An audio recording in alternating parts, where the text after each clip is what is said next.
How's it going, everybody? Moose here. It is Wednesday, August 28th, 2019. This might be the cleanest you ever see the bike usually. I got done washing it the other day. It's been in the garage. It's all nice and sparkly clean and polished. And got new windshield bags, new backrest assembly. I'm going to try that out real quick. I'm presently going over to Harley Davidson to have this replaced. They got the part in. It's under warranty, so we're going to go do that.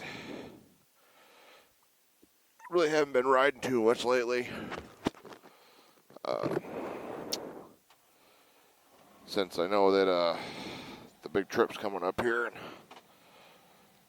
about a week and a half, less than a week and a half. I've been taking the car to work.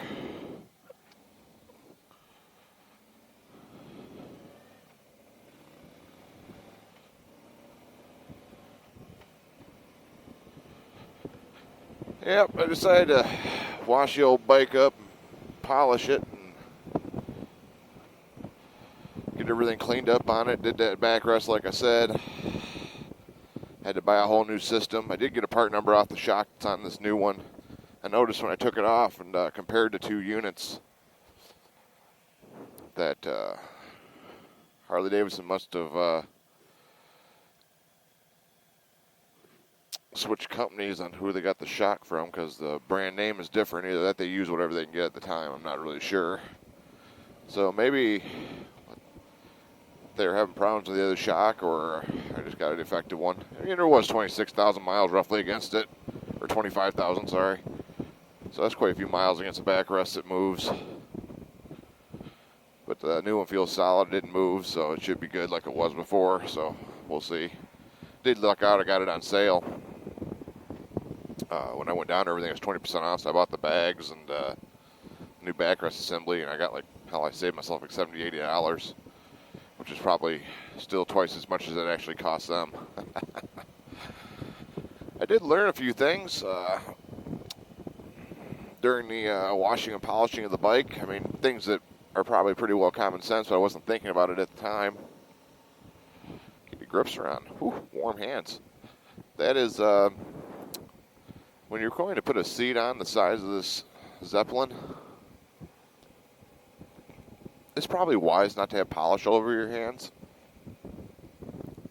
Because I went to put it on, my hands are so slippery, the seat slipped out of my hand. And the metal piece on the back of the seat, you know, where you put the screw at to connect it to the fender, well, that did a number on my back fender underneath the seat. It put some good gouges in the paint, so I had to touch that up. I mean, luckily it's hidden by the seat, but you know, they're there nonetheless. So be wise and watch what you're doing when you're polishing things, getting it on your hands, and what you're moving around on the bike, because it makes them kind of slick. They tend to slip out of your hands. That's what happened. Luckily it was just the back fender, at least doesn't hit the tank, so I guess, you know, we're lucky. I'm damn near dropped the seat right on the floor. The seat's a little weird. The reason I was tipping it over is because, you know, you got to plug it in because it's electric. So, I mean, I just didn't take enough time when I was doing that. Yep, trip's coming up here real soon. Really looking forward to that. I am ready to go. That's one reason I really haven't been riding the bike too much. I get a little more nervous or a little more apprehensive when I know a big trip's coming up. A lot of times I don't ride the bike as much during those times because I do a lot of riding at night and dark, and the deer are really humping around, and you know, you think to yourself, God, you know, I could ride it, but what if I ride it and I smoke a deer right before my vacation? I mean, you know, it would suck any time, but nobody wants to screw up their vacation right before they go by hitting something stupid, so it almost seems worthwhile to take the car. I mean, I got some nice days I'm not riding, fortunately, but it is what it is. Squeaky brakes. I might ride today. I'm not sure yet. I mean, it is really nice outside.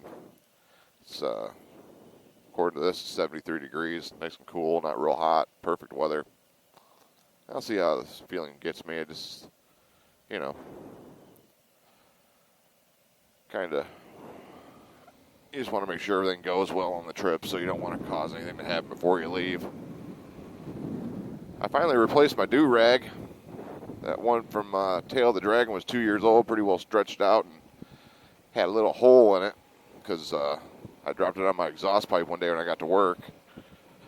And I was happy to find out that online you could buy the exact same do-rag, so I did do that. So I got the exact same one, same material. I love the material this do-rag's made out of. It's fantastic. It's kind of like almost like a sweatshirt, t-shirt material kind of feels like, you know. So it stretches and it really wicks out well.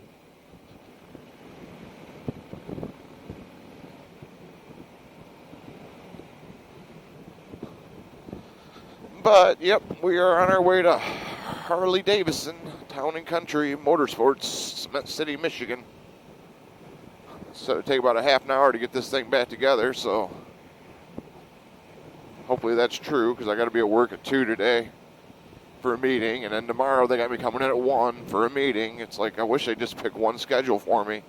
It's supposed to be there from 3 to 2, you know, so I go in at 2, I'm going to leave at 1. If I go in at 1, I'm going to leave at midnight. The problem is, you know, your sleeping pattern, you know, you kind of get used to having a certain pattern, then it gets screwed up a couple times a week. I mean, it is what it is. It's not the worst thing in the world, but I prefer just to be set on one time. I mean, make it 2 o'clock to 1 o'clock then or whatever. If you're going to have all these meetings, I don't know. We got to discuss that with them. But life's going pretty good. My knee's starting to feel better. I really screwed that thing up over the last week and a half. It's finally starting not to hurt as much. That's another reason I've been taking the car a lot. I mean, that knee was pounding. It hurts in the car quite a bit. So, I mean, I was trying not to get on and off the bike too much to limit the amount of strain on the knee at twisting getting on the bike. And that helped. Those few days of riding in the car were just what the knee ordered. I think the knee feels a lot better now. It doesn't hurt nearly as bad. Before, it was almost keeping me up at night. It hurt so bad. It's like a life update of updates, isn't it? Yup. There's MIS, Michigan International Speedway. I believe now the racetrack's owned by NASCAR. They bought it. It used to be owned by Penske. So, betting they got some good coin for that. This is where they have the Faster Horses concert here in Brooklyn, Michigan. They actually renamed the city during the time of the Faster Horses concert. They renamed the city Faster Horses, which I think is retarded. But they did it, so whatever. They didn't ask me, I guess. Just seems like a pointless thing to do, you know. Rename the city for a couple days. Whatever. Just a ploy to get more people here. It's a promotional ploy. It's all really matched up to. See the Faster Horses over there in the barn? Right there.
Ooh, breezy.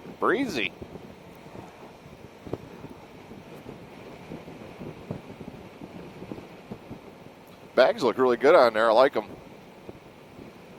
Well, really sharp, you know, really sharp. Blacks out half the windshield from the front. I mean, from here, you know, it's just what it is. I guess the vents still work. I haven't noticed any problem with buffering, so I guess that little raised center bag helps to get it above the vent, so that's good.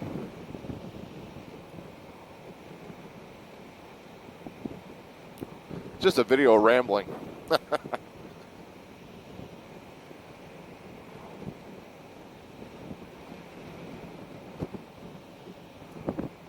Oh, slippery hands. It's a gorgeous day out here.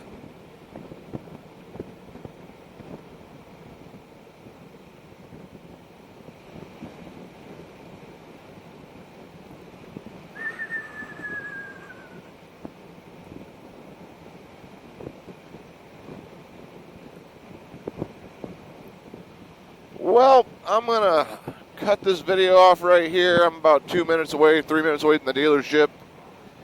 And I'm going to get the bike fixed and get her back home and try to eat lunch and get to work. So until next time, you all keep it safe out there, all right? This is Moose. I'll be talking at you. See ya.